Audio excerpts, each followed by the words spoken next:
donc on saute là thème to partager nango likambo bien aimé namoko na mama la bino nazalia boya de oye bake makamu Christ alobi le kutati puisque moi-même je vous ai toujours dit que quand j'étais dans la sorcellerie il y a la batona ko kangati voilà au kango programmé date boy année boy to si sena no banda kuna ba mitu kona ba kamino surtout après to konde date boy condamné mais quand cet homme a croisé Jésus voilà, on comprend parce que nous avons expliqué, c'est quand même très important. Condamnation au Yozo le Bela, ça dit qu'il y a une planification, il y a Kobo Mamutu, ou il y a Kosala Mutumabe. Papa, condamnation, c'est ma cambébélé. Voilà. Condamnation, c'est ma cambébélé. Et un moto sous pour Zamba condamnation. Il nous a créé pour le bonheur. Moto sous bako condamné. Stérilité, elle le coco peut-être comme moi j'étais né sans matrice, ça trompe et à condamnation. Nous tous sous pas qui condamné et pas de travail. Il va se marier comment? Ce gars le bien bala nous moi c'est na bala. Dans le monde à ténèbres bakangi. Voilà, monde à ténèbres, c'est la tu peux pas dire que monde à ténèbres, je dis les diables. Voilà. Les ténèbres c'est le diable lui-même en personne. Bakangi moto wana. Moto mususu ba ko bloquer la nini papa puisque il dit qu'il est un enfant de Dieu, il prie, elle prie. Mais, condamner un mensonge, condamner une impudicité, condamner une méchanceté. Combien de personnes, même si Missala a la colère, à respecter patron, à foutre dehors. Au moins, combien de personnes aujourd'hui, ils ont bloqué, condamné, mensonge, puisque condamnation terrible, c'est ça. Mensonge, mais un homme menteur, vraiment, papa, qui m'a caillé partout. Même la banque, à cause de crédité. Pourquoi? Parce qu'il ment trop. Donc, si vous maman, soit la découvrir qu'il nous a papa, tous les gens, les babys, qui ont na pousse à je suis né comme ça. Longonya Tata Nzambe o Nzambe Tata na Yesu Yamba kalongo nyae Tata Nzambe o Tata koyaba na e Tata Nzambe o Tata koyaba na e Bokonzi na Nzambe ezali alibela o Bokonzi na Nzambe ezali na sukate o Longo nyae Tata Nzambe o Longo nyae Bokula kalosako e Longo nyae Tata Nzambe o Nzambe Tata na bana Yambaka longo nyae Bafinga kinga yo balobinga nazana sida o Nako kufa e Natelenga na kie Nazanga kie Ndako ya kolala o Bilamba ya kolata o Pambongo e silinga e Bavatire silinga e Mibali bakiminga e Baninga baboinga e Balo baki e Nakomi malerese Nako kufa o na sukio na balola kimiso ngai natali na lola na luki Yesu na mozindo aya no lingaye habiki singaye hasiko lingaye apambo lingaye Nzambe ya Nzambe na bonne grâce.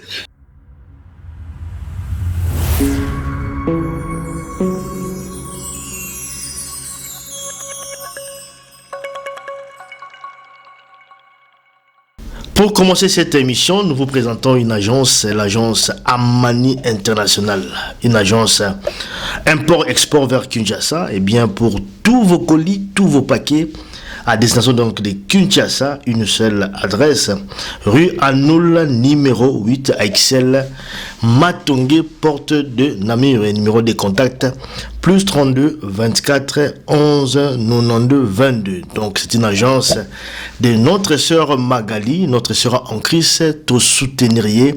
Oyo bazali na ba kilo, bazali na biloko, ya rotina donc na Kinshasa, adresse Zakara Moko, chez notre sœur Magali, sœur en Christ, bandeko na biso, baye, voilà, donc rue Anoul, numéro 8 à XL Matongue. Et puis, na ba oyo bazali na ba kilo à partir donc il y a 5 kilos récupération à domicile. Donc on peut récupérer le colis à domicile. Donc à partir de 5 kilos, voilà. Donc, Bobo Sanate, adresse rue Arnoul numéro 8 à XL Matongé, numéro de téléphone plus 32 24 11 92 22 chez notre sœur Magali.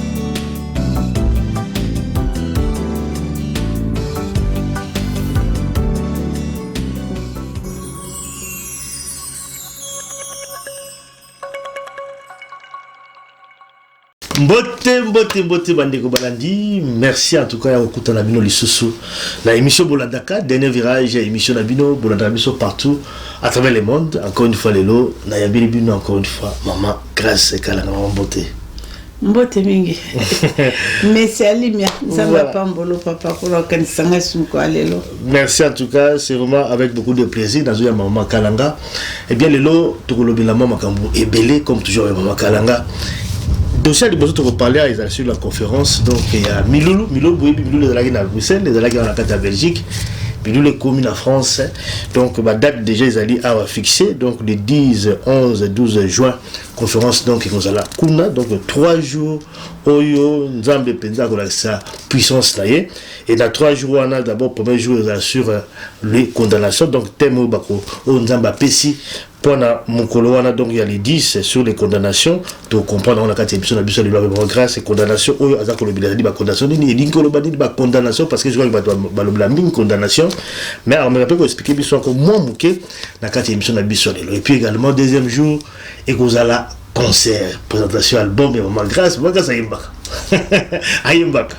Tu le comprends, tu as un livre et comme c'est un album. Tu comprends, maman grâce, n'a pas album, n'a pas concert, ça sera en tout cas na France, la conférence ils ont prévu dans le mois de juin. Et puis troisième jour, ils en tout cas sur visitation divine, vous voyez sur les condamnations, Nzambe azali di kolo ya ba condamnation yoso. Donc voilà donc beaucoup y ba adresse yoso où il y a dans la France, ba on a vu sur France, c'est vrai que ba y belé awa. Mais toujours comme Akuna et pas la Bango. Mais pourquoi la France? Parce que la France est la première Belgique. Pourquoi pas Londres? Pourquoi pas États-Unis? Donc, il faut comprendre la 4e émission d'Abisso. On dirait, n'est-ce pas, la conférence où ils allaient prévu dans le mois de juin. En France, ils ont des sujets autonomes. Dans la 4e émission d'Abisso, le sujet de Bosso, retraité, ils allaient. Oyo izali koyinda to ba koyinda na mnona biso na baterme na biso o eza koleka na ministère do ya combat spirituel parce que maman quand azali na combat spirituel boza kolanda jeune femme moko o eza koleka na ba écran o azali ko déclarer comme azali mwana donc ya Guy Olangi donc ba violaka maman na ye ba botaka ye ba bombaka ye azaki enfant caché mais ay komi bimisa ala ko senga test ADN tout le monde peut comprendre avec maman grâce Kalanga ayebi Olangi malamu makambo wana ezali ya solo ezandenge nini comment on va comprendre ngo na kati émission na biso ya lelo et puis dossier Mike Kalamba boyebi après onyo sur les cas qui la ba réseaux sociaux onyo sur ba loba sur Mike Kalamba on a zawadi ya zwa ki décision lo biki il faut afanda na se aluka makolo nzambe mais toujours comprendre on les afanda ya comme sur liboso église on les afanda na sima. Est-ce que les Gabon, maman grâce, est-ce que fait Gabon, ce qu'on offend, Rosali Bosso, mais Rosala Sima. Maman grâce, on a répondre à la émission de Bisso, il y a les et puis, dossier Moussou, ses alliés, Oyo, Boye, Bichot, Bateau, Baladaka, maman grâce, Nami Loulou, on a internet, je crois qu'ils allaient là-bas témoignage, où ils allaient presque tous les jours dans l'émission, ils étaient en direct. Awa, témoignage à ma case, ils ont les alliés, on a Bisso, maman et Belé, Oyo, Bazali, qu'on dénoncer, pasteur. Misala ba passer bazali ko sala na banzoto na bango oyo bazali ko kosa bango escroquerie ko pakola bango ba huile d'olive o pour la ko délivrer bango n'est-ce pas la ba mari de nuit est-ce que bonzambe za la bongo to benga bango ba pasteur to benga bango ba nani maman grâce a comme vraiment ko kota mamuke par rapport donc il y a ba témoignage ya bandeko na biso bazali ko lela presque tous les jours awa na émission donc il y a Bikamo. Alors on donne lango également to kolobela aussi bon, sujet politique, Mouké Kaka, bah Congolais, bah comme ils réclamer Kabila, bah comme ils Kabila Zonga. Maman grâce à Yepsa Kabiso Awa, Fati Béton, Azali en tout cas bénédiction Yanza, mais pour l'amboka Nabiso, mais les lots Oyo, bah Congolais, bakomi ko réclamer Kabila. Est-ce Maman Grâce amiko samaki na profession wana Maman Grâce amiko samaki amina pe ko lobela biso na émission na biso ya lelo. Voilà donc un moi moké l'élément to bongisi pour la bino za moi mingi mais quand même to me moké Maman Grâce pour ba tuba comprendre biso na kati émission. Encore une fois mbote maman. Thème déjà dans mon nez. Avant de go telo no koloba. Avant de go na sujet na biso. Et aux amala on a appelé ça kobiano la réponse moko uzala bien et surtout n'ingito uzala vraiment plonger mingi na religion voilà la religion et aux amala mingi vraiment papa nanga Jésus-Christ est Seigneur na pisina no bana bikamwa banso na benga ba Kristo banso ba evozi bomoi na benga biso banso bana bikamwa parce que kolala kolamuka eza bikamwa yango wana papa na pesi bana bikamwa de partout ba banso bolanda biso de partout bo bolingaka dernière virage mokonzi apambola bino bomoni bino moko mbuta alimia yela hanekaka alaka kusanzisa yakanisi lelo akozonga na kopa kote musuna usanza akasi kote musuna usanza telelo azwangate. Voilà Maman Grâce tout compte quand même rapidement la katia ba sujet na biso tout va d'abord conférence au la France donc on a lobby les 10 les 11 les 12 juin en France conférence comme baptême les BD pour le bel mais les amis Loulou et les cas qui la carte à Belgique mais bon pour ça ressources en France et ça pour quelles raisons d'abord non omoni Zambé papa limia Zamba Zambé atango nyoso babenge omniscient omniprésent omnipotent donc ceux qui tozala qui na Bruxelles les autres na France c'est parce que Zambé volonté ne kokisama. Parce que moi je pense que depuis maman Nabino, Nazana Bonzambé, Nalingaka, plonger à laquelle elle était, Bakinoa Balobaka. Il faut Nzambe Aloba, Bongoli Kambo et Salema. Nzamba Zali mettre temps per circonstance. Nakanisi Bana, Yanzambe Bobo Landa Biso Boza, connecté Boza branché, Botela Makambo et Salema na Mokili. Nzamba Salinga Ngola, Lobinanga Kalanga Kokufate, à 98 ans. Alors, 99, Koku Fate, comme la poison Koufate. Bimi Sande, Zabola a utilisé 19 ans. Ozala qui envoyé du diable. Bimi Sa, Banana Mokiliba Bika. Maintenant, tous en Internet, les ambassades, Internet, Ngolo a permettre biso Internet, le coma. Internet, on a un Zabola réuni na quantité, topé sa message yabika moi. Oh, Zamba a recommandé qu'il y ait quoi na kata mukili mobimba. Cela veut dire Zamba zali Zambé ya mukili mobimba. Zamba zali mettre à temps et à circonstance. Zamba le bien sur royaume d'ici et ça pour na ba violent. Donc cela veut dire na minute yo papa na koloba noko tala ndenge makambo ekoleka na kati ya mission Zamba pese kinga. Ce qui totali, ça fait aujourd'hui 8 ans et demi, au Bana Bikamwa, de partout bakolandanga sur notre site, il y a Bikamwa, yomo pe amwa na landaka mingi, to sola no bi mama na landaka mingi na so zo pe amutu ebele, pe na funga miso na makambo ebele, parce que Nzamba za bongo tata, alobi boyoka. Au kabati ya malamu au garder, au kabati ya mabe au boaki. Et c'est le colon papa lima. Sur le bio zu amutuya parce que eza makambo belo kutana ngo mo kena vie, tango kabika makambo goleka, zu bandeli kamango boende au comprendre makambo bele. Maintenant, oye bandenge ni lo tambolisema. Alors, tango to koyoka makambo bana Nzambe na katabika mabo bako benga to découvrir na mama bino na kolobaki France. Et c'est le cola quartier général siège ya makamama be ezole kana mukili dakar suko taliba la base belé o baye na France koluka séjour bo ba bengi na bikama ils ont couché avec les chiens wapi na bikama hôtel mo na mobile lelo a commis impuissance sexuelle tango retourne le maman à cause ya mikanda et la période mo ba menge pa mundele mo abando salanga kumanima bo comprendre kaka kumanima ponini hazane pedete mais ba sele kaka na système kumanima poza document wapi France mama ta on a commis na France mama ta lelo na mama ta banganja kinga mondele mo ka jokinga autant de jours donc France ezali mboka mama ta on a que no mona marocain ta on a que no mona tunisien ta on a que no mona turquie donc France et on a tango bana na Nzambe batali ndenge nzamba salaki biso na le 12, les 13, yo me repose à la qui, bango moko, balobi mama, pourquoi pas la France? Puisque na kata France, maman, de sika to baby sami mingi, na kata France, maman, de sika ba baby si, tala loko la ba se belé à France, na mi ba le belé ba benginga, o ba détruire ba ninga na bango na ba magasin na bango. Car pour la likunya, haki lolendo, haki wafunga ki magasin, maman, na kineko boa, tel loko la tatamo, il y a 2 semaines. Elle bien maman grâce, na côté na magasin, na monument, bola, lolendo, ya West Africa wana, na kini talande na sala ki système maman, na mona mobile ndenga beba ndenga ko ndenga koma mwasi aboya ye, akomo telengana na château juste ko talimawa. Tu vois des choses comme ça. Donc beaucoup de gens ont eu des coups, attends la France té, na kasi ça partout, même la Belgique partout, bazo zo ba coup, car que les jalousies bon il y a limia alinga la tout ça zéro mona pas au peut ça moninga mbote la boyo kasi mbote malamu alima ko biloko lobby moi aussi ma caméra sur ma caméra te on dit ni yote mais moto moko boye ayoka ki omabe tant bano ba lobby na maman il faut la France mais na tous na besoin to ya Mbappé bika la France nga bilika mbote nzamba pe sa provision après ça na une vision et puis la provision si vous voulez s'organiser entre vous, organisez-vous, invitez-moi, ma partenaire, papa, n'a invité le vendredi passé, n'a la France pour notre partenaire, une décision, il y a un papa, l'image, j'étais surpris.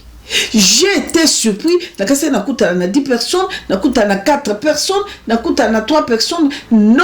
Alors, na salango bango mo bazoki pour na partenaire. Je disais que les partenaires, papa, place au tchamo te zakité.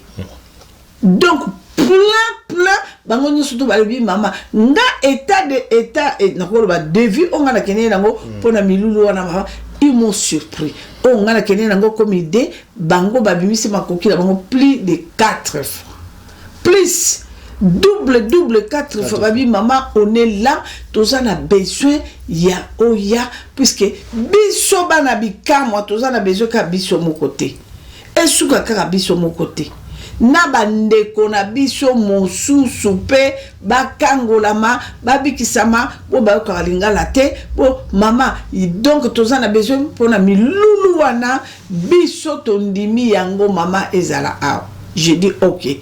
Il n'y a pas de problème. Papa, j'étais surpris. J'étais très contente.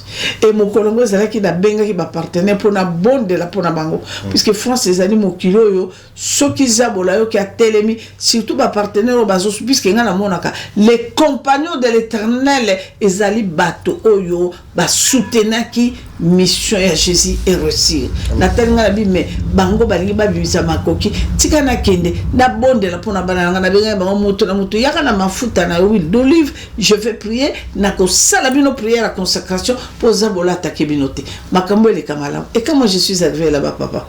Na bengi bango na bonne de la pour la mafuta. C'était pour la consacration animée makambo nzamba sala ki mokolango papa ba témoignage otuza ko yoka ran ndevu wana prière la consacration makambo esali bo bazalaki na kati ya ba situation mbongo blokami papa nzamba sali makambo nena ne toko yoka ba témoignage ya bato jusqu'aujourd'hui mususu kutu papa nanga na kanisa yo moko vandi nanga a o mondi téléphone ndenge le mais libre oki mwana mwasi azwa musala te asala te et le côté mais mama grâce nazu musala asinene contrat CDI a signé contrat CDI. Mais à Tikala jamais comme ça la moussala. La prière de Dieu de visitation de vie. Tout cela veut dire que Nzamba ça m'a kamone na lolenge na papa yango wananga na lobi aucun problème isate je vais prier. Nzambe oyo ayoki bino ayoki nga mama na bino papa ezongi nga na eko bonde la pona ba pona likamba France.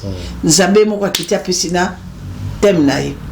Nazola na butu papa lima nazomona na kati après na kati ya prière wana na osambela ya conférence ya France 3 mois na lobi na kolala na mabele na kangi munoko nanga na kotsa maite et le côté nzambe répondre ce que ça volonté na yo parlez-moi et zanini et puis le côté na ko salema nini na kati ya songe papa 3e jour na aussi sa prière d'abord na mwana nanga benginga Clémentine a bengingai abi mama ye pazali na kati ya bato ba souhaita ki France abi mama nazolota uzalakata stade munini mama na goso bondela bato que maman Zamba Zosama, comme maman Nagato, et Salinga Somo, maman, comme moi, comme Zamba Kosana, c'est tout qui bon à la colota. Moi, Nanga Subibi Shabenga. Maman, comme Namuni, maman, vous savez que ma bien, et Tiki Motale, moi, Nanga sur mon mobile à Eko Bengangai, Nani, Harry. Maman, tellement comme Gala Mon, oui, bien, tellement comme Gala Moni, maman, Nanga, tellement, vous savez que na stade Mounen, yes, oui. Papa n'a côté prière, on a dit avant la prière à 3 jours. Et la côté prière, 3e jour. Vers 4h du matin, son jour n'a pas été dans la mouki, il y a un peu de bonaz de la caca. 5h, il y a un bon de la prière. Nous sommes besoin de ça, papa, dans un espace. Na micro, sur le stade, pour la place, vous allez dans ce que vous avez alcool, na l'icolo. Ma quitte zate, libère qu'on a tête ma colonne, colonne espace, na zo bonde là. Jésus n'a pas ganga. Jésus-Christ est Seigneur. Kako ganga na ganga Jésus-Christ est Seigneur. Chilo, papa, ma cambezo ça, mbala pas na moni espace cheval. Christ na kata cheval zo bagambi 200 so ça kita. Papa la kiti tant on a quitté. Jésus-Christ a bandé au ganga zo kende tout là. Jésus de Nazareth akoganga. Je suis plus puissant que votre condamnation. Je suis plus puissant que votre condamnation. Moi, tout puissant, je suis plus puissant. Papa, na tout qui na pongite na fungoli bisubo. Papa limanoki mungongo zoloba. Na boye.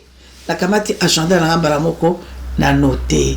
Je suis plus puissant que votre condamnation.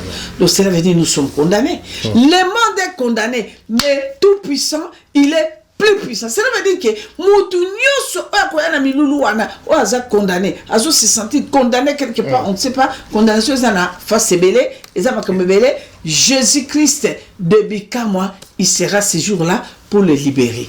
Et on a eu au côté là, la Bible me dit tout puissant. Mais s'il est puissant, plus que notre condamnation, qui était condamné, la Ézéchiel, a quitté la Katia, loi établie à condamnation à 3e jusqu'à la 4e génération. Quand il a quitté, il était devenu mis à part.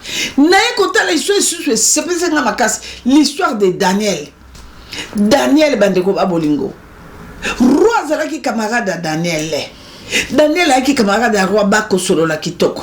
Daniel a comme qui n'a pas la qui refuge. Mais elle a qui ne l'ont comment qu'on a droit na bango na mutuno so nati mabelo il faut gumba mais là il faut adorer ango il faut. Mais la tour à Daniel a qui n'a tout puissant là. Celui qui était plus puissant. Daniel a quoi la gauche droite était. Mais elle a quoi na lingala soko mina mboka bato. Bako bina na gauche qui est na gauche. Bako bina droite. Mais non, pour Daniel a dit jamais je connais seulement un seul tout puissant. Pas question. Mais il était condamné.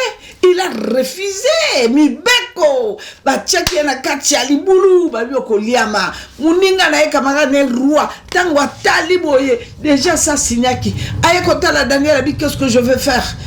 Mon ami. Puisque c'était vous. Oh yo décision. On a signé loi yango. Et là, on a ça sur ces athées. Alors, Daniel, quelque part, benga moto na yo, le tout puissant, à Kangola yo. Na kasi yo yebil kamana papa. Azipa ki Daniel, étant roi yaki, na tongwala ki na souciabina que notala baleye, tango yaki a bengi Daniel. Bien aimé, dans un éloquent le bâté, Dango Nzambe alobi, il est vraiment au sommet.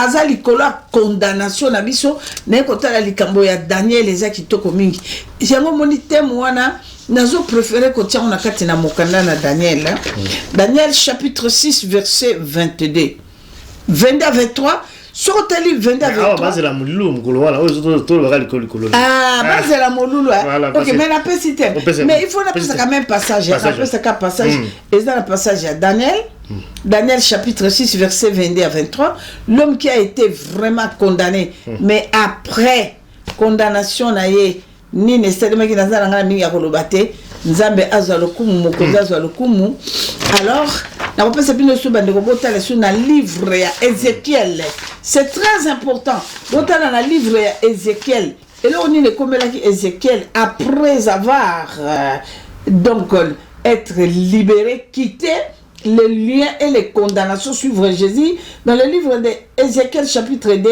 verset 20 à 28. Ézéchiel chapitre 2, verset 20 à 28. Donc, pour ce temps-là, thème que partager nango likambo bien aimé namoko na mama la bino nazalia boya de oye bake makamu Christ alobi le kutati puisque moi-même je vous ai toujours dit que quand j'étais dans la sorcellerie il y a un batona ko kangat voilà au kango programmé date boy année boy to sil sena no banda kuna bami to kona kamino surtout après to konde date boy condamné mais quand cet homme a croisé Jésus voilà, on comprend parce que nous avons expliqué, voilà, c'est quand même très important. Condamnation, ça dit qu'il y a une planification, il y a Kobo Mamutu, ou il y a Kosala Mutumabe. Papa, condamnation, c'est un makambebele. Voilà.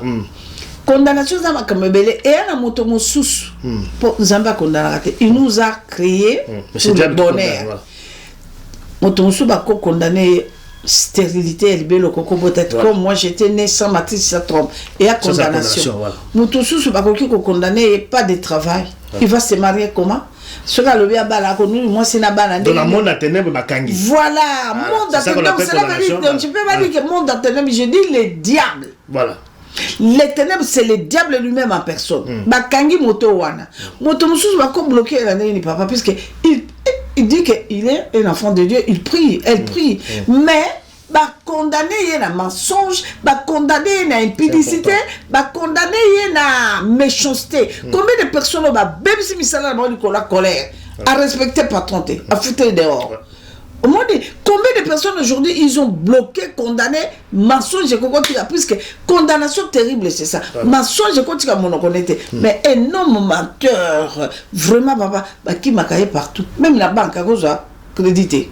Pourquoi? Parce qu'il ment trop. Donc, si vous maman, soit la découvrir qu'il nous a papa, tous en dengue, les babus qui ont na pousse à la je suis né comme ça. Un menteur, n'a jamais confiance. Na donc, au kosinga le kosinga lobby, je sais pas si je peux encore. Voilà, mais ngana na mutu. Voilà, Aza prisonnier. Vous tous sont condamnés à Kobalate, à Kobotate, à Kosimambongote. Attends 6 millions de dollars, attends 100 millions de tu as zéro. Les condamnations là, vous comprenez? Parce que nous là où tu es dans le monde à ténèbres, papa. Et ça, batata moussous, on a comme on a sorcellerie.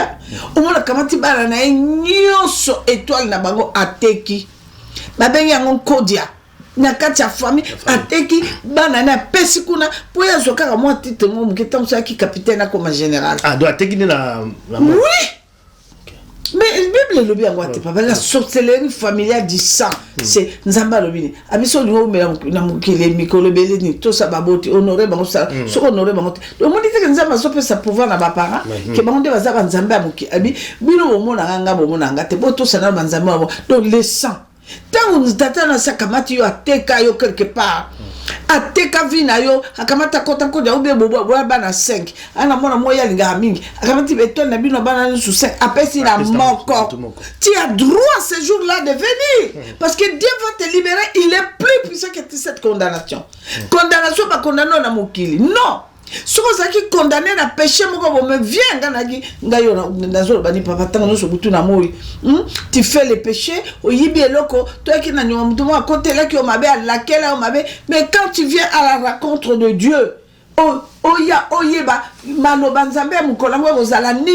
puisque quand Dieu dit que à côté, on a quitté. Ça veut dire quoi? Ce jour-là, je serai là. Mais celui qui va opérer, libérer ses enfants, c'est le Dieu de Maman Grâce. Je suis là, mais ce n'est pas moi. Le Dieu de Maman Grâce, il est plus puissant que nos condamnations. Les condamnations que le monde nous a condamnées. Amen, amen, amen. Je vois que tu vas comprendre. Oh, maman, explique. Conférence, non, le monde déjà le menu. Donc, bon, dans la surplace, on vraiment en profondeur. En tout cas, 3 jours, donc il y a conférence, le 10, le 11, le 12 juin. Mais dans la France, à Paris, vous avez adresse déjà, Zali? Oui, en France, dans Saint-Denis, tu repères sa adresse. On peut avoir annoncé tout simplement introduction. L'émission, tu repères sa adresse, tu repères sa contact et tout, puisque vous allez en juin. Et vous allez dans le mois de juin. Alors, comme dans le Maman Grâce, ce thème est condamnation, mais Oyemba aussi. Maman Grâce album. parce que surtout quand on a album yo zo déjà studio mais nzembo ok ba o déclarer mkolo yo yaki ah badi nzembo moko eleka na sala ki on na Texas nzamba pambola bana ni Texas ba o ka on na yemba ki yango et voilà na représenter bino na bino muto asala ki nzembo na koseka na studio ya ambadi mais to na ko présenter ba na bikamwa nzembo moko na kati ya CDT donc les 6 chansons yango wana donc je pense que mokolango ezali mokola deuxième jour et rozala les 11 les samedi et rozala adoration louange et présentation ya CD nanga donc ezala sortie album nanga wana kozala nde po matata kasi pas nzambe balelaka mama oyemba kina mokili obinisaki biso toza bana mike okotala klasi fo yemba elombe sese fo yemba elombe sese Kwebe Kimpele. Alobi nanga alobi, mais quel les jours tu vas encore chanter l'ombe die parce que après il y a salo Mama l'ombe c'est tokolanda.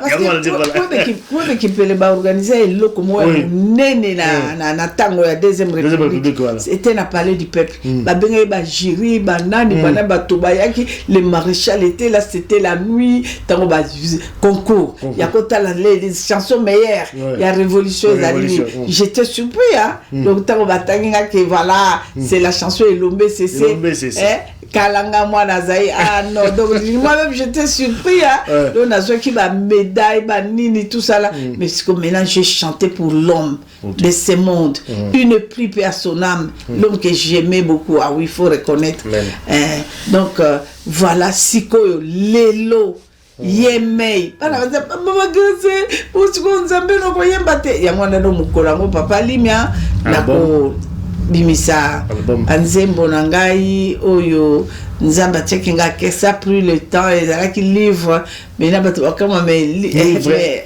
album donc vraiment voilà. C'est quand même assez mais est-ce que au s'attaque que Zali appelle Nzambe pour yemba ou alors c'est juste battre nous au bala parce que yemba il faut non et ça appelle Nzambe ce qu'on t'a dit depuis na maman nanga na saki moyembe ya Nzambe nde akanisi osoyoka témoignage nanga j'ai grandi à l'église Nzambe malamu de na utako ebisayo mutaza kobetelanga kida repé à son âme mais papa ya bébé Souza on est beaucoup tout à kobala kobota mwana koyemba on a bandu yemba l'église Nzambe malamu j'étais encore petite ngana na bandi ko sel Nzambe na âge de 10 ans et demi tant Osborne na 1960 j'avais 9 ans et demi alors à ce moment-là dans Osborne keto bandi Nzambe malamu j'ai commencé à chanter là-bas papa bébé là on a tous un instrument au télé tous des instruments kako ebiso c'est sèche donc nazo yembela Nzambe parce que tant on a qui ko détournement pour na kende ko yembela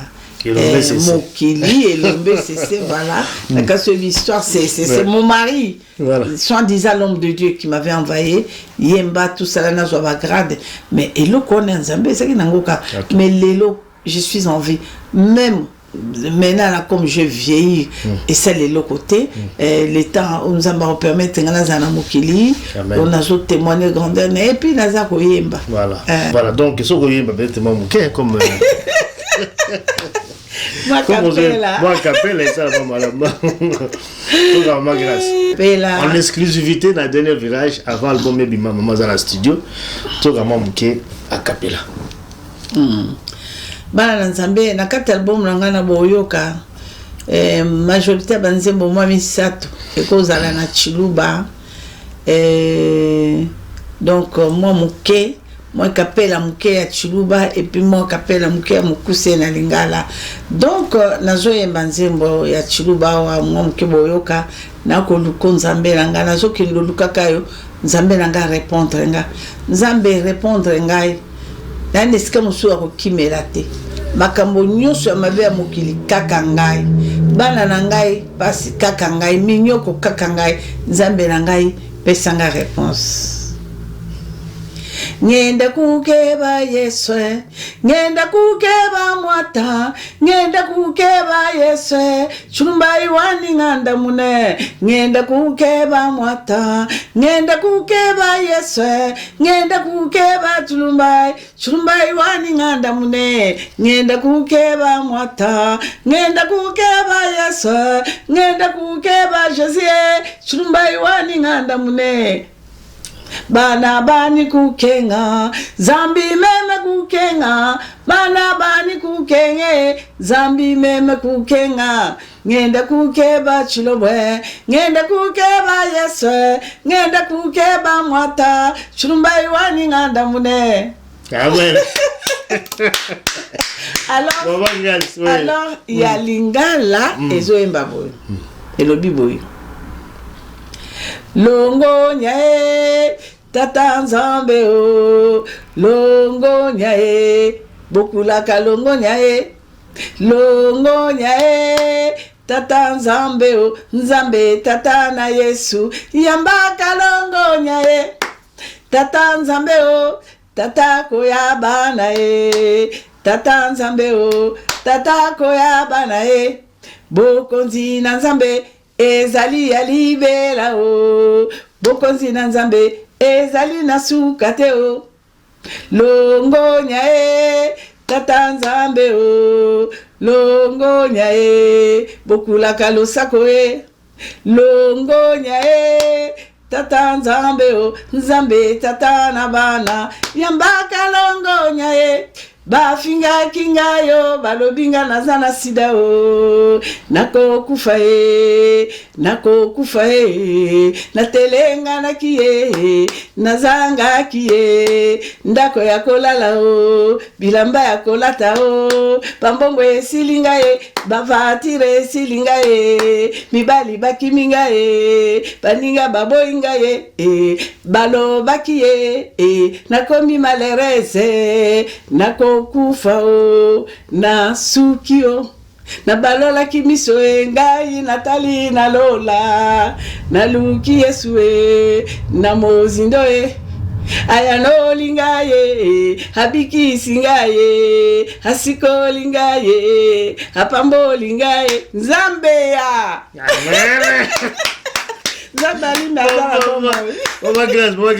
Mais en tout cas, on a vraiment émotion, surtout dans Zembo et Ningala. Et continuer à monter, mais ça n'est vraiment la chair de poule. C'est non, mais ça n'est pas témoignage aussi. Là, oui, c'est vraiment très fort. La larme, la miso. En fait, touché, vraiment, je suis senti pendant. Donc on sent, c'est-à-dire que là, tu as vraiment parlé au fond. C'est le fond. Zamba a Kumbama, en tout cas, vous avez album,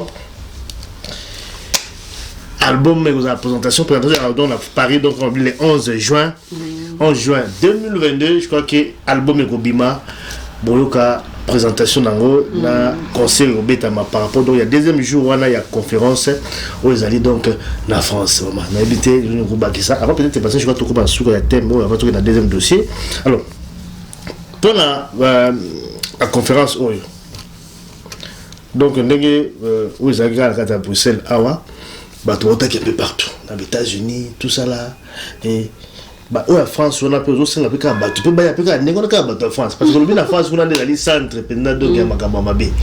alors, est-ce que tu as pour la banque, tu peux super bout, tu peux pas en France. Merci beaucoup, Papa Lima. Au moins, et là que je sais l'émotion, parce que tant que ça les réunions à ma partenaire, il y a France, Bobayaki, vraiment, Papa Lima, je suis vraiment touchée. Sur Nathalie Ban en Amérique, Nathalie na Canada, na Corée du Nord, il y a ma fille là, moi c'est mon délai, ce côté par contribution là bango, les gens qui est en train de contribuer, Batali Banda. Et tous on est dans la Belgique, ils ont confirmé que maman on viendra. Parce que son bibatike na bango, basa ko contribuer, donc et sur les kilanga papa. On saute là na bato Chine. Nana leki nanga moko bandeko nyoso to bayibaza na ngandane munene na kati na mboka Chine alobe azoya to benga ke kitoko azoya bato bazali koya donc na swe bato partout na batumsu papa nanga on a quoi qu'on s'attend te babi maman ya France donc on s'engate bana Londres donc bana ya Espagne partout donc ka yo yebi bango nyosto yo mona babi maman to et puis bazo contribuer babi maman et le que je les kira OK encore on tika bana en France ba kolo le kamona mais bana bi kamona babi maman on est là pour soutenir notre Dieu de bikama pour tout so mona makambo azo salela donc voilà, donc le rendez-vous est pris pour le 10, 11, 12 juin. Où ils annoncent l'adresse prochainement pour la bande dans la France, puis on va la France pour la assistance. On a 3 jours, on a donc puissance en Zambie et comme on a le thème à développement manqué. N'a pas qu'à dans le cadre de thème ça développement qui toque sur les condamnations, différentes sortes de condamnations. Magamzu yo sala kandiko.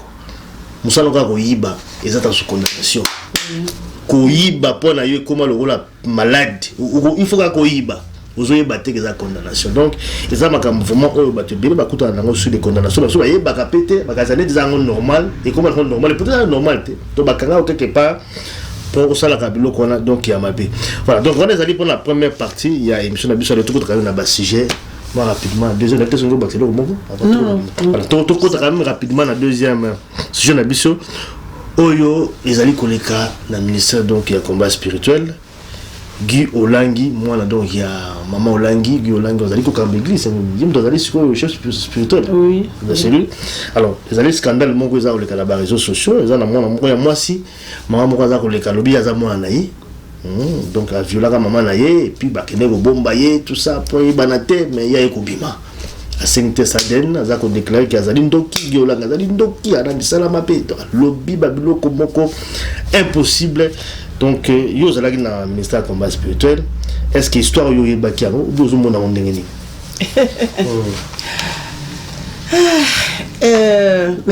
Merci pour la bandeko au bozo landabiso.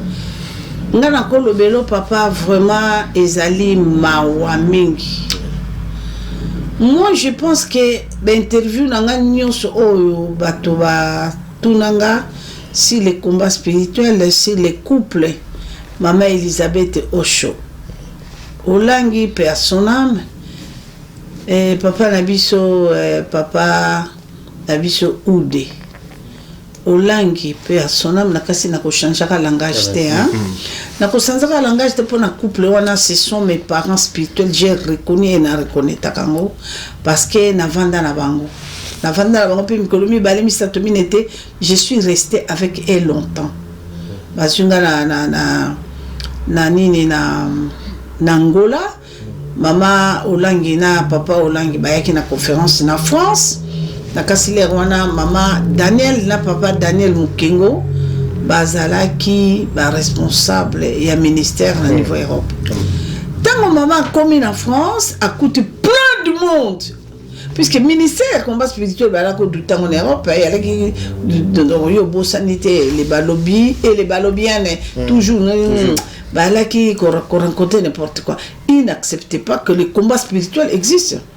Mais tant qu'on a dénoncé Zabolo, Nangola, moi nanga moko ki kuna lili azui ba cassette un message à nangwa babi quoi bimisi bimisi yango etamboli donc ngana yeba kiti tekamiso et tekamba voilà les gens ont venu plein du monde en France tant maman Elisabeth na papa batuni maman Daniel mais comment tout ça là n'est pas ibaye ko pesa bango cassette babi maman yebi motoyo maman oh maman kalanga tout ça là yembaka na bata mobutu tout ça là témoignage de Mimi Bato. Les gens ont compris que les combats spirituels existent. Mais là, on a la camine, c'est papa dit, j'ai beaucoup regretté. Parce qu'ils ont parlé que du diable. Ils ont parlé que du diable. Donc on dirait, de moi, non, ok. Il fallait qu'il y ait un objectif, on a dénoncé qu'il y a la kinini. Et puis donc, on va dire, oh Mobutu, oh Kalangama. Bon, donc, ce qui est bien pour le marketing. Parce que moi, je parlais pour le maréchal Mobutu. Il fallait qu'il... Et le connu les poussants, quand je vis la fin de cet homme, il a fallu que l'objectif c'était quoi? Je voulais vraiment expérimenter, montrer ce que j'ai expérimenté, la puissance de Dieu et les mensonges du diable. Quand cet homme, le maréchal, avant de de quitter ce monde. Il a cherché son Dieu pendant 9 mois de repentance terrible. Mais comment se fait-il que la côte la chouchou natala mokilo si on t'a moni moto ngala kamate kinzambe nanga moto na tombolek moto na dorak moto, mais lui a cherché son Dieu. Quand les médecins ont dit 9 mois, il a cherché les hommes de Dieu, surtout notre papa, les pasteurs Jean-Louis Joyer. Il a confessé. Voilà, c'est là où j'ai expérimenté la puissance de Dieu. Qui m'a poussé pour chercher la force de Dieu? Quand cet homme me dit, maman, Yokane biso mwana nanga zabolo motalo kuta zambendele Dieu Jésus-Christ de Nazareth. Bah le qui côté on a été. On va miser kaka zabolo. Là au Seigneur il y a pas de problème. C'est là où j'ai rencontré maman Elisabeth Ochi. Tango na Angola à Bethel solo il y avait Myriam. À ce moment il était Myriam de Kajoli d'État. Ils étaient là na mobali nae tango ki maman ko bongo ma balobi na maman mais non elle est ici. Quand tout aux qui n'est même à la conférence. C'est là où j'ai rencontré maman. Maman le binangana papa qui vient à Kinshasa. Je suis venu à Kinshasa, je suis resté. Navandi nabango 2 ans et demi. 2 ans et demi tant que moi na souci à ma mère Elisabeth Osheka na lingé loko katina yo bungate. Moi j'ai découvert livre Rebecca Rang. Il est venu libérer les captifs. J'ai pris Silabisia. Il y a notre ministère là, Ekoya. C'est là où j'ai évolué. Mais tant qu'on a eu un message, non, cassette, non, maman. Donc, je suis resté avec maman. Bana ya maman. Nayebi bango. Mais Moutou na mokili soka lobik na Moutouke. Nayebi est trop très bien à cause. Parce que Moutou ayebi Moutou trop très bien, c'est Dieu. Attends, yo moko premier ba trop. Oui, attends ngamoko. Ngamoko ne na zabo na zako tu na confiance en ngamoko te. Voilà. Ngamoko te confiance en ngamoko te parce que si on met ta confiance à yomoko okoya. Papa ngana ngina loba réponse yo pesingai. Réponse au président. Tu sais, moi j'ai fréquenté maman Elisabeth Osho, j'ai fréquenté les combats spirituels, j'ai fréquenté papa ou de Olang, Makambo Balabana, comme la Marésa Lokuta. Moi je vais te dire quelque chose, après ça qu'un témoignage, Moko Yanga, Moko Papa. Vous savez, moi quand j'ai quitté le ministère du combat, Brazzaville, je suis rentré en Angola. D'accord, vous avez ministère, vous qui maman Kalanga délivré ta kimi délivrance. Boki mama kala mama liki kwa kuta kombonete boki mama kala ngazwa boki mama kutu mama Elisabeth mama kala kimi mama kimi ndokina kimi ils ont raconté des choses mais écoutez ce que j'étais surpris na yoki on a eu moi-même je me suis méfié na semenga bi maman le bien kimi délivrance donc il fallait une enfant d'abord délivrer mais ok délivrance c'est bien les amis mutuko délivrer mututé ba koko cholo boko okole kana kirdam ba collection de délivrance 4 fois 5 fois na mutu. Mais tu ne seras jamais délivré. Meilleure délivrance, c'est toi-même d'apprendre des décisions, d'abandonner les mal. Mais par contre, les questions de la délivrance, non, tu n'es pas délivré. Je me suis méfié, ah bon, maman, je me délivrance, je ne suis pas délivré, gloire au Seigneur. Merci. Yo ebi relation nangana yo délivrance meilleure ezali relation à motona nzambe. J'étais calme mais j'étais surpris papa. Na komi na kabinda ba bengi ngana kinosa musala nzambe na papa na biso pasteur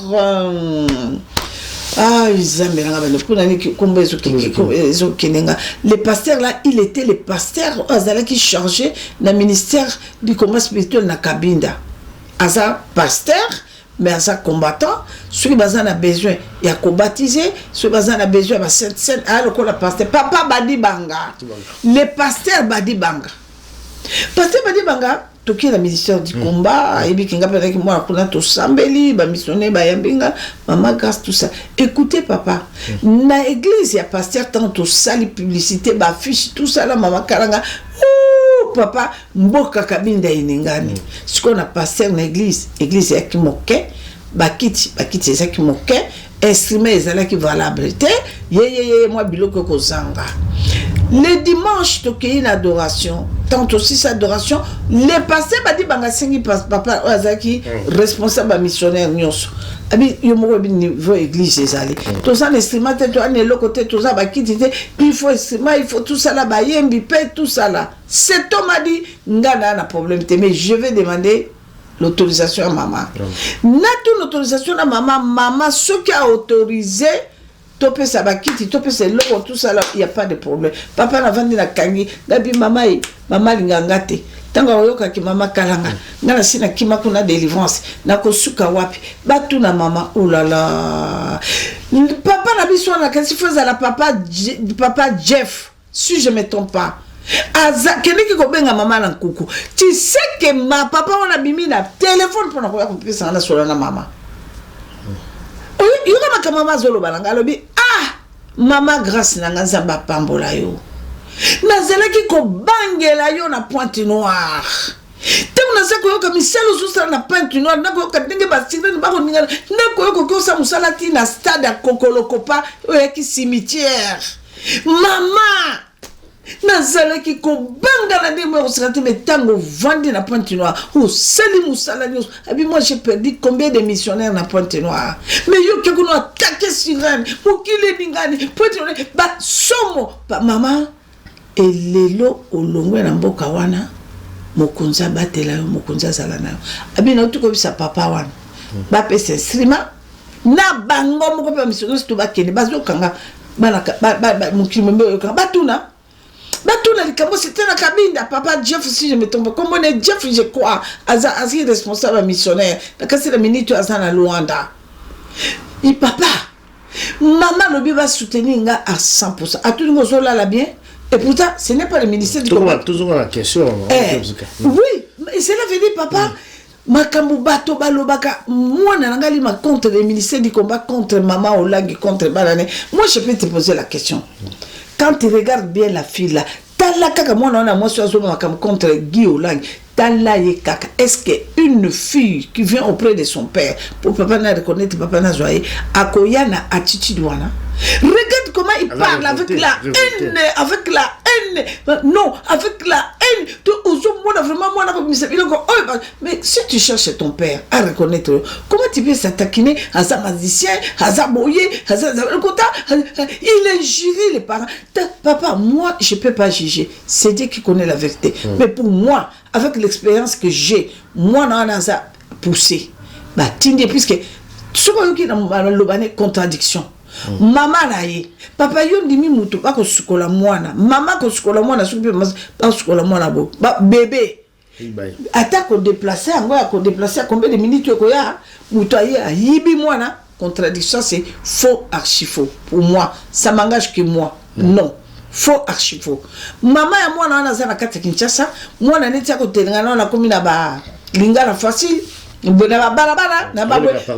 ya mwana naza missionnaire na ministère du combat spirituel mwana ya mema ki sans elle moni ne passe a préféré mwana na ya boka ya sacrifier quand ngwana parce que ba garder secret ya Guy Olang faux archi faux ezali campagne ya mabe o bazo sala pona libota wana o bazo pour moi et point de vue na papa nga ezali scénario monté moi naza poussé. Donc ça veut dire la jalousie et la haine. Mais tu vois là quoi papa hein? Et là quoi ils allaient ensemble pour combattre un modèle union sorti nini. Moi je peux dire ça peut arriver. Une petite fille que là kuna Tamsu Giolanga qui est jeune et tout ça là entre les jeunes ça peut arriver papa puis c'est comme to vivaka à cause ça c'est que le moyen on a mes quotas qui les commandes mais ce n'est pas comme ça là qu'on peut régler hein? Non parce que même attends non papa est-ce que ceux qui ont mwana oye penda na nenga ko duka tata na yo bako wanga même atasuki ba wanga ni yo mwana oyebike tata na za mosala nzambe ba wanga ninga il faut y avoir un témoignage à lokuta pona ko sala ataku tu soka zaki bonga za mwana tata wana yo muni na katandako soko sana bana 5 yana mwana olinga makasi yana bana mususu olinga wala makasi pourquoi parce que yana olimemia anaboto aussi atako lokola toujours c'est comme ça. Moi aussi je suis ambica moi na bana belé mais na bana nga mususu papa na kolinga bande moto il faut dire la vérité bango nyonso na lingi bango mais mususu ako frapper au makasi. Est-ce que à cette attitude là même ce que papa ngo akwaki kolinga pour toza batute toza na mai na makila toza na musuni ata akwaki kobongisa makambo. Est-ce que vraiment papa et comme ça mandenge wana ça surprend ça qu'on surprend mais alors c'est quand même ça donne pour la comme on tourne souka apparemment là sûr en tout cas la biloko za koloba alors ceux qui Guillaume c'est reproche derrière bon ba kenga ate ça donne mais la lobby papa tobo ite Christ a lobby na bisoni na proverbe c'est dans la paix que tu auras la victoire. Voilà. Dans la paix ceux qui pèsent aller vous comprenez papa ceux qui m'ont qui na denga limiemia ceux qui m'ont qui na denga kimia eloko wana bako ke na ngota na télévision te ceux qui ça ko douter puisque parce que ba violer maman comme kolomo zeme ko atanga na ko douter mais ceux qui na denga ya Guy azana ba sage les hommes sages attendez papa la biso Jeff Malobo pe à son âme atika biso mais il y a des gens où bako ko babi papa na malembi na kuku na denga kimia kende na kotala papa tango su mwana ngo pe akozala yo na kimia akokende. Moi je pense que a quoi accepter les camarades mais tout de suite avec cette attitude là je le pense mais avec le temps la casse à côté pas que notaire pour pas on tika mwana nete sur réellement eza mwana né moi je connais la famille on dit motika mwana na bon mais avec le temps conseil ezali kimi kozala kokota OK y a pas de problème puisque toi batanzambe nous sommes obligés ya ko pardonner. Voilà. Vous comprenez papa ça viendra ça viendra les dossiers donc à suivre mais rapidement tout quand même dans deuxième jour il y a Mike Kalambai mwana Mike Kalambai mwana yo lingaka mingi Mike Kalambai tuna ba scandale il fallait fanda na ba aluka makolo nzambe afana sia makolo nzambe ya fani liboso ba na ba honneur nyonso wana ba komi kotanga kombo na ye ba komi ko glorifier ye tout ça on lui fanda na sima et c'est pour la yo attitude wana ezali correct pour na musala nzambe papa na okenela likambo na milité puisque d'abord likambo ekomela mwana nanga jusqu'aujourd'hui et chokakanga na bonde la kanzambe nanga sala engolu et na supporta kangote na bonde la kanzambe nanga mais moi quand je priais moi ngana yego papa na solo kana nzambe kana na solo no quand moi je posais plusieurs questions pour na Mike ce qui a pas qui na katelika mwana papa bazo la kisanga toujours nyoka ezalini nyoka c'est la haute trahison nyoka ezalini nyoka za traître nyoka za toujours alingi c'est la haute trahison juste aujourd'hui na olinga nzamba la kisangai et discernement le kwana donc il est beaucoup combattu à cause de la combattu spirituellement physiquement tout ça donc là c'est Dieu lui-même à sa charge et le moment lingi na répondre de siko yango papa moi je ne sais pas nga batinde linga vidéo ya Mike ndenga coach en église avant de n'avoir parana batala na attitude wana Mike continue et puis laissez-moi vous dire papa attendez ça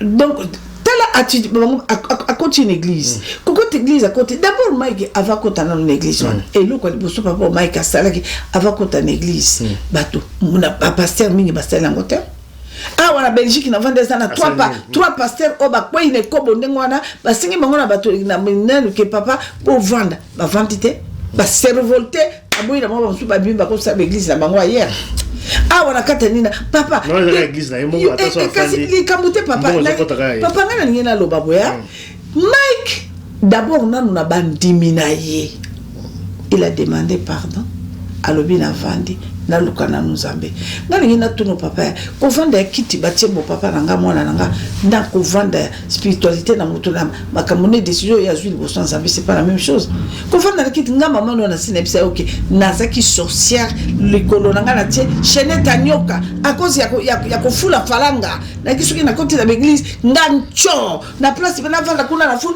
baso pesa nga place donner pour kalanga bwana zai parce que na ko financer mbongo je ne méritais pas l'endroit là. Ce n'est pas ça. Qui a confié dans mon papa na décision mutazu, na malobo mutabimisi, ça n'a rien à voir. Ça n'a rien à voir. Ngaba tchakanga na l'église mona Kinshasa wana président ba mama na kamba ba mama. na kata sorcellerie sirène des eaux na tamona ba chaînette ba anku na mako na ça na ba sexe artificiel est-ce que ba ke tada mnanga mais parce que na kababa il y avait des mamans spirituelles que moi j'étais en train de diriger ou ça n'a rien à voir muto asengi bolimbisi azui décision de bien partir le na limwe ko limwe donc ça veut dire la spiritualité qui tu sais quoi. Papa Lima qui c'est quoi? Les gens qui ont dans la église, ouais, Papa Lima, journaliste, on peut se placer. Ce n'est pas ça. La mission Zambé, ce n'est pas ça. Ce n'est pas ça parce que ma personne qui tu en a revendre. Mais qui t'en a qui revendre dans la qui tu en a. Maman qui t'en a qui t'en a mis. Maman qui t'en a zolé là. Moutou en a lobby nini. Oh, bah lobby qui a zolo bah kumisi Mike t'es bah lui t'as la papa la mission le quoi sale.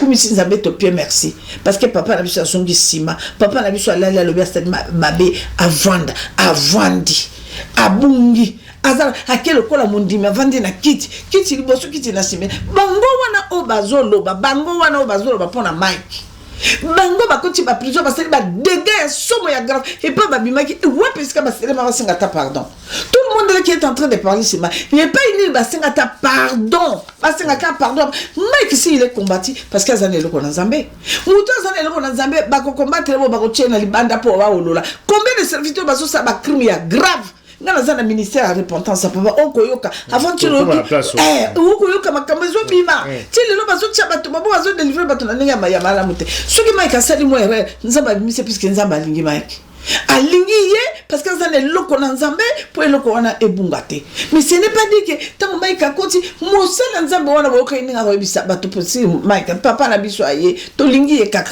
ça veut dire na mabe na malamu Jésus nous a accepté moi ta maman là aujourd'hui Dieu est en train de m'utiliser comme canal la gloire en Nzambe yo ma comme na sala Mike asalango les péchés j'ai toujours dit je suis la première femme pécheresse du monde mais aujourd'hui la pousse na lili Nzambe papa na mi kiti si j'ai 24 ans à ministère mais aujourd'hui j'ai toujours dit 8 ans seulement à cause de quoi parce que je me suis repenti na tel la vie papa mbalo na kotosa yo je veux faire ce que tu veux de moi na kamati matoyi na na peso na mabona makolo na peso tellement comme Nzambe azosala donc cela veut dire le pardon c'est une puissance qui libère écoute à 5 pardon reconnaître mon kili mobimba bango wana ba criminel c'est pas possible bango makamba jusqu'aujourd'hui papa yozo kana mwana nanga lima likola ngomba bana ba ko téléphoner si les serviteurs d'aider wana ko yoke amuke mais papa ne sona bina vanda na benga bana nanga na tia main libre ngana zala mo sala zala mo na kata prison na tindi mwana nanga na bika mata mbo mama nanga kena na prison ko no tala mo sala Nzambe azaki na période à Masri kena otala tata kendo sunga ya komi na prison mwando ya molimo nasa kwa komi na prison pa kendo otala tata obiki tata na tanda ye alambola ye Masri mais oui na prison alamboli ye Masri akamati loko na bi mela miliki na kati ya prison nana ye bien aujourd'hui il est toujours serviteur de l'homme puissant l'homme plein du monde nana ye bien bango mais cet homme Mike a sengi bolimbisi moi je crois comme un sujet il y a ça les vidéo mais tout à la paix batongo baso condamné baso ce n'est pas possible pas manga na bika jalousie mais Mike a kosala la Nzambe nyoso onzamba sala ki na objectif osala ki na kati na ye ekoko kisama mutumoka olokolanga ozalate amen on a dit point de vue il y a maman Grâce Kalanga toujours pour ça la muke na suka ya émission mais quand même au lobaki déjà au côté moi muke dossier o iza koleka ba témoignage na bikamo awa ba bazali kobenga to ba témoignage awa lobi c'est ba renoncement.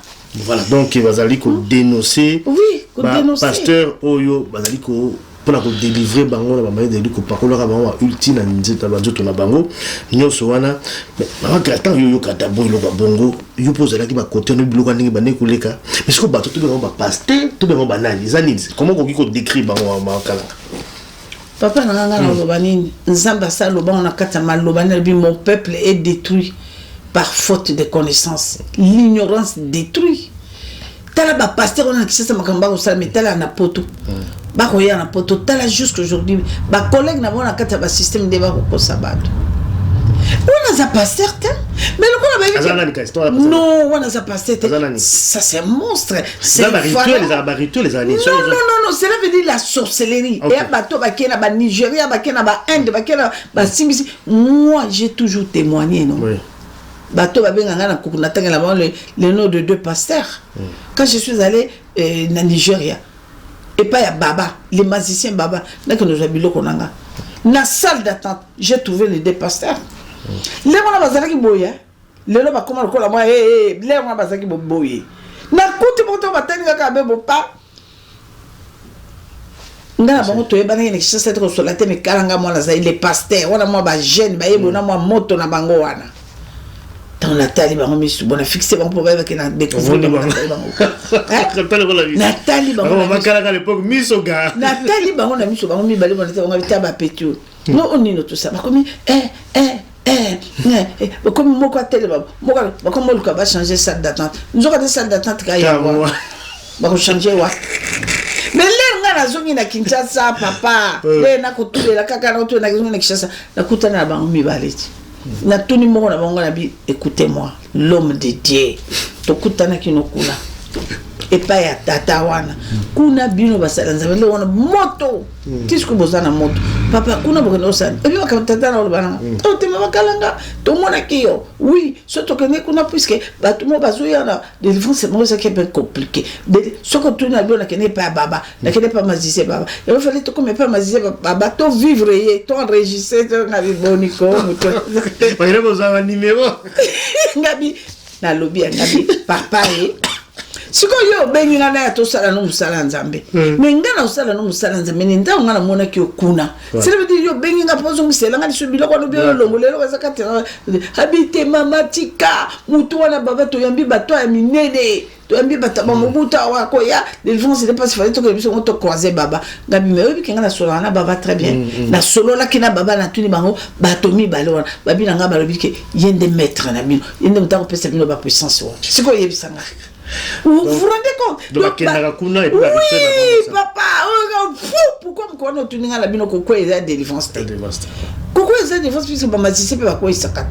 Ce que le la biso n'est pas ignorance détruit toujours baka bateau bamba bateau na débat homme de fait. Au moins mutaka matavi alobi na landi mutu kona songolo ngana na mwana na mo César Ngadia affirmer mutu moko ayebisa bisa alobi mes chers frères voilà nous allons expérimenter la puissance de la délivrance vous allez voir comment cet homme d'aider est en train de délivrer et la César Ngadia le la bizarre non la vandana papa tant César comme la sa délivrance hein kabato tant ça mutakwe ngai na kota kia na 2060 ngai oh ça c'est pour abambami pour sur seulement le boko bo bon mon na tendinga dingo ça la pika bo bon mutakiti bon sikoba ni obabolo après ne ko benga mwana ngala bi yaya siko délivrance sango kaya abi mère nanga sotene batu ba bamba ngala bi tata ngadi grand prêtre yango bengi yango délivrance abi mona nga pardon papa pardon tika pa mekerebi hazo kwa isa batunga mama nzambe na bitu oh Yesu Christ ngabi bosana eza délivrance et le côté ni guérison ni délivrance ni il y a un spectacle. Saint-Esprit ko simba mutu papa oui. Saint-Esprit ko simba mutu. Nkembo na nzambe ngwana nzambe ko simba mutu. Tant Saint-Esprit so simba papa nanga oui, c'est parce que la présence de Dieu ngwana nzambe ce que kiti mutu ko supporter mutu. C'est pas là parce que tu es visité. Okoi, mais c'est ko fungona mutemati. Parce que tu as senti vraiment que la présence fungona mutemati. Parce que zabola ne lo côté zabola yibande onction nzambe. Ce que je veux surtout ça, comme ça, la peine de quoi ça va. Il y a qui n'a droit à qui n'a pas quoi ça va tout. Il y a les caca, mon peuple, ça me dit quoi ça va.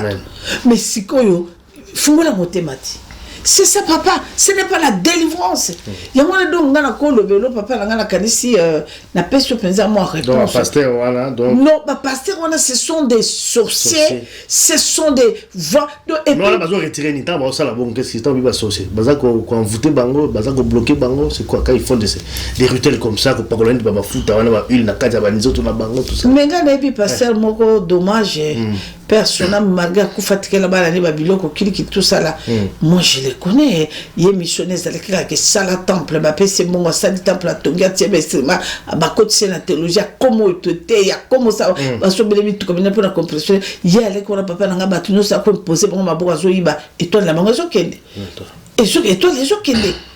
Il y a des faux pasteurs parce que moi c'est tant azo qui ne kamata yo ko lambola masri cela veut dire quoi vampiro donc cela veut dire et le corona yo ko c'est quoi qui est passé yo sur mon moi na ngali wapi na sika na kati ya bible oyo zamba lobi na biso kamata mafuta l'onction bondela yango simba na loboko kotisa mwana mwasi komi gynécologue pona ko bimise sexe mari de nuit epai wapi yo mwasi alibala mwasi aba oyo pasteur atikali mutakala okomo kotise musa et puis tango kotise musa bana basi nyo studio balo banga mabi mama tango banda kosala ngabi autant na otala pantalon elinge beta kano siko dis-moi siko yebisanga mwana nanga lima est-ce que wana eza objectif ya wana eza objectif ya délivrance pantalon elinge beta kano kwani ozomona teke ça le kuta mais siko no yo muto akotso siko tala bango nyo surtout basala bango loko wana papa nanga bango nyo surtout moyete ok kuna mari de nuit akimbala yo komi 10 fois 20 fois 30 siko yebisanga papa nanga est-ce que wana ba bato wana penza bazali bato nakolo baboyo kanga bato pe bakendaka bloko nazolo bana ba faux alo bana ba vrai te ba vrai bazangi te mais ba vrai muke ba mususu bandaki ne bien vrai mais tayo kokotala bampela wana kutani na bango allez bato akazaka na bibenda moto et comme si ko yaka to le kato balukabo et ça passe papa mais nzambe alobi azo sala makamunaye zela bo mona makamu nzambe azo sala bango puisque nzambe akomi ko stopper et comité nzambe ya stopper tout ça la terre ya nzambe bango so bima na poisa misala bango ezaba bima na poisa to comme la suka sujet suka oza politique rapidement yo na bisa ko na yeso politique te même ke kaka oza li image to mona na bisa ki yo ke to moni kabila kuna bakole ba senga zonga lisusu to moni kuna na njili azonga kabila zonga olobaki ya beton azali bénédiction pour la mboka mais lelo ba senga so kabila parce que bénédiction comme malédiction bénédiction parce que qu'on réclamer mon toi ça à nyokola ki peuple bazo préférer écouter zonga ki Félix quoi il comprendre on est dans système sur la bisoine oyebi papa pasi soki ezali mingi koleka pasi soki ezali mingi bakoki kokorompre yo po kamatata mwana na oteka na kati ya bikama toyokiti mwana mwasi ote koteka mwana na ye mwasi ya kitoko ateki ye na 40,000 mwana kei cela veut dire quoi tango na opesa masese tango nzambe alobi j'ai entendu vos cris peuple Israël mes enfants je descends maintenant pour vous libérer les Égyptiens que vous voyez aujourd'hui vous les verrez plus jamais nzamba le bon pour ba comme la terre promise va la sauver tu sais comment ça a pris le temps dans le désert ba musuku to babi si on savait fallait que tout kala biso atakuna et la réponse n'a pas su on ndenga masese mais ngena lobano boy hein ngena lobano boy papa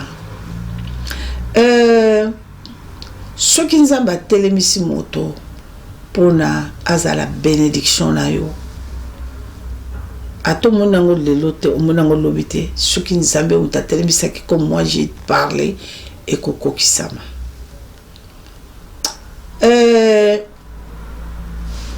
pour dire la vérité ndengo tukolowa le président actuel le président Félix Tshilombo na kokolo baboye papa azaki na politique na tata na ye mais na pouvoir bazaki na ngote être président diriger les pays c'est pas facile et quand tu es là tu peux avoir 4 personnes tout autour de toi mais tu as une bonne objectif avec une recommandation de Dieu mais les gens les infiltrés qui est avec toi au yebi bangote ce n'est pas dit que on te empêcher muta koma objectif puisque tant Josué a joué qui bateau mais infiltré bazala qui tanga zonge c'est ma breakile pour mieux sauter tanga yungula qui a su bateau bazaki qui n'est même esprit. Je pense que oui, bien ou bien il est arrivé à la terre promise avec les enfants de Dieu. Ngai dans un état les natalaka, je fais la politique, il y a 4 politique, il y a makasi, il y a 4. Sur bateau identité à maman grâce Kalanga Lelo. Kalanga mona za ilo boluka mais c'est l'État. Il est libéré hein, asa sur la prison te. Boluka mais c'est l'État, il va vous parler qui suis maman Kalanga zana nebi politique. Mais surtout il y a une politique à deuxième république. Depuis ma kamtoza au sala pour na conduire opposition. Moi je peux dire ceci. Nakota la président malam na histoire en boka na biso. Donc Félix Tshisekedi, comme j'ai dit, c'est une bénédiction pour le Congo. C'est bien. Il a fait 3 ans. 3 ans les années, papa. Il faut comprendre. Josué après Nakit. 3 ans. 3 ans. Josué après Nakit. Tant que Josué qui est dans un infiltré, na bateau bagoto saté. Tant que libéré bangwak pour sanaki. Avec 3 ans ou 4 ans. C'est que moi j'aime. Ba peuple bazotala. Moi ba geste moukia pendant 3 ans. Ils ont compris, ils ont compris que c'est une bénédiction pour le Congo. Et puis, il sera les bénédictions pour les Congo. Il sera la bénédiction. Vous savez, papa, bateau baby politique, il y a ancien président, il y a Balabala, on a foule, non. Ça, on a des tentatives ça là. Pour tromper vigilance à bateau va croire naé mais tout le monde journaliste sous bayebi makamboté il parle de ça il trouve ça c'est un petit scénario nous nga nayebi ça OK na utiliser bana kako yanga moyen père na utiliser bango plus de 300 ou sous balati ba na salisi tricot ya tenebo il dépasse 20 ans na comme si bango bato il dépasse ba ya on a pour ba ke Mobutu oyi OK faux et ça stratégie. Vous savez pourquoi, papa? Ils ont fait leur montage pour nous bloquer. Orgamane kwei, louf zaï, donc kangi bilo kakolia, kangi banzela kamyo fufe kote baka. C'est une stratégie à Mobutu balobi. Ton di mai kara prêter semestre le rote toko coincé boye, toko coincé bo. Discours na biso na campagne aux alanini, nzala. Et ça on a problème té. Non, moi je ne suis plus là. Moi mon problème papa, je prie pour les politiciens. Je prie pour mon pays. Peuple nanga kufi mingi akundami yo yebi ango. Akundami na ba force commune et belé peuple nanga zo kufanzala jusqu'aujourd'hui nzalo peuple nanga zo kufanzala obi keza pour la président actuel ba bomi bango nzala ba bomi bango courant ba kamati ce qui total national na za national nano yaza mo national ba résident zo tout ça la ni ba bitoko kwasebo tango peuple la rozanga mwinda tango peuple la kufanzala taba akosanzaye mais tika la ko bango ke oui. Problème est ça, Nzamba a joué un rôle la dernière minute. Ma communauté, peuple est là, on a posé Alia, Moussala, ceux qui les ont Nzamba dans la dernière minute. Tant Nzamba Sala qui pour Abraham Nassara, Bandima qui dans la dernière minute, malgré l'âge, il a opéré. Moi, j'ai confiance à mon Dieu. J'ai confiance à mon Dieu. Nayebi makamuzamba le benga pour la président actuel. Nangi suko beta tangote, nangi suko bate, tika batu basa. Théâtre de mon bausa bakamata moi nombre batale, bakamata 3000. Ngala ngine biso lelo papa, utungal kam kito. Laisse-moi vous dire naza ko lobelo le susu vérité moko le kana mboka nanga na mbushima mboka mamalanga. Na bengi ba bisinga ba bien. Tika ka topé son numéro, ça va numéro ba bango bazana katanga. Na bengi bande konanga ya obakene na kati ya ba wagon no monaki baluba bazoki mais c'est fort. Ils ont envoyé les gens là-bas batindi bango batindi batu jusque bakoka 3000 bar renvoyé bushimai yana bushima to retourna et bien le toba ko utawa pe bela batoba utawapi pona nini batona bango batinde bafutele bango bavyo baotela bakishasa baotela na balubumbachi baotela na bakamina na bawapi ba mboka ya mukimko ya bango wana ya PPRD batindi ba renvoyer Mbujimai à ce moment là allez balubi la batona sko allez bokamata bisaka bo sala sko ko baluba ozobima Moi, j'ai 2 frères. Maman, scénario tout fait. Nous, nous avons gagné au silence. Toujours, plus par abattre les abakasaïtes, Ganebi, Fierro Yakanabaluba, Luba Kotikambo, qui n'est pas monté pour l'Anzala. Il y a aussi maman la biso, maman la biso, maman miandam. Il n'y a pas côté pour gagner mandam à côté. Alors, il y a maman vago qui n'a pas l'accident, on est dans la carte. Ne te collant le lendemain. Papa, si vous pas tant, comme il fait la katanga, vous comprenez, papa. Baton, c'est baton à Moujimaï. Après, comment on s'en va en forme? On a la balouane et Bakokima, Moujimaï. Au moins, il y a un compte à la caméra pour le battre. Tant qu'on se cannabis, on se cannabis, on problème est athée. Papa. Il va souke ezarana nzambe baroba ki président actuel ayi ba ki élection asala ki bo tout se paie ici bas toko sambela ka élection malamu et zoko ma transparence azape candidate ba mususu pe bakoyate biso to ko commander nzambe te ngane bi munene nzambe nzamba lobi à moi la vengeance c'est la rétribution ce qui paye était pour un malheur aux trichérités, ce qui paye, problème exact, mais moi je confirme, Dieu m'a jamais menti. Cet homme actuel président, il a la bénédiction du Congo. Azaneka muteye ko fungola nzela. Mandat pe ko kwaso deuxième mandat ne ko kisila. Autika ne pesikati. Ba mususu pe ba ko kobate, mais ngayo na ndima ki lelo bande wona ba ko longwa kana nga chikapa. Quelques minutes ba komi. Goudron. Kana nga chikapa. Mais non, mais il y a des autres Kananga wapi Kinshasa. Donc cela veut dire tout le monde voilà, c'est important. Merci. Merci en tout cas, Maman Grâce Kalanga. Vraiment, la émission qui tout ça, il vraiment la souka cette émission. Je crois que Bolania, on est banté dans souka. Vraiment, merci. Nzamba Pambola Bino, tout Bolandi Biso. Pendant aussi, ça va être sur place à Momo et souka. Non, pendant que souki ça, je vais prier. Na bonde la pona bana ya Congo nazo senga bino bana Congo to fungola misu bana Congo to simbana sata ya kapona ko diviser to kota distraction to beba menga nazo senga bana Congo to simbama bana Congo to simbama epesa nga mawa ke bana Congo ti lelo bozo sosolate nzamba lo ba ke soki bozo solinde ya ko intervenir mais soki bozo solite eza pas to lingana ko sepela liwa muninga note ataza ke nemi na yo ko sepela na liwa na été alors ba makambo ba bengi ya justice totika justice na musala ne po mutu mutaza musala na ye na ko senga kaka yo talande kwa za pembeni na yo soka sala ko mabe limbisa ye ndeko yo po sala ki muninga mabe senga et pardon ba congolais na za na besoin to za la uni et je demande aussi à toutes les mamans ba mama nanga boyebi tozo koba kaka na likambo na biso wana toko koba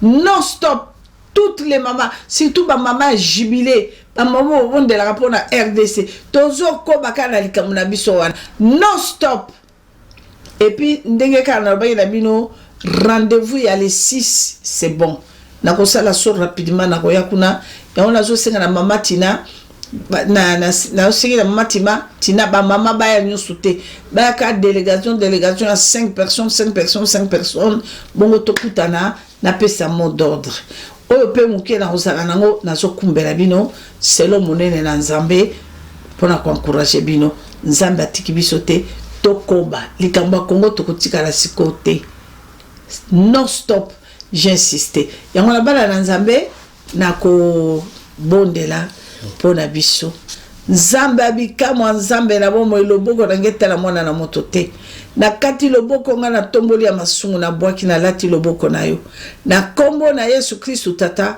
molimo santo pesa biso bwanya pesa biso bolingo pesa biso mayele molimo mo santo pesa biso mayele papa so tozana makambo mabe toba basali biso mabe tolingo sila na bango era na ndenge amour du prochain nzambe mo santo na sengi na onko sele libota na yuda nzambe Afrique nzambe Europe nzambe ya monde entier nazo senga na mo konsistenbola loboko nzambe loboko de monisama e monisama pero bate la biso nzambe nga dernier virage et battre la manasama pipi no makila no inondé et battre la mona no lima moi sine bana na ye parce que ma solo ko bete apona gloire na yo zabola ko sepelate mon cause zambe soki zabola ko tinda flèche na bi retour expéditeur dans les noms tout puissant de Jésus de Nazareth na kayango avec double dégâts na sengi ba non sambe ko batela mwana na ko pe boanya tata na zo senga na bana no so ba yo kalilo ba o père et ko tana kata mwana na moto mona moko epesa biso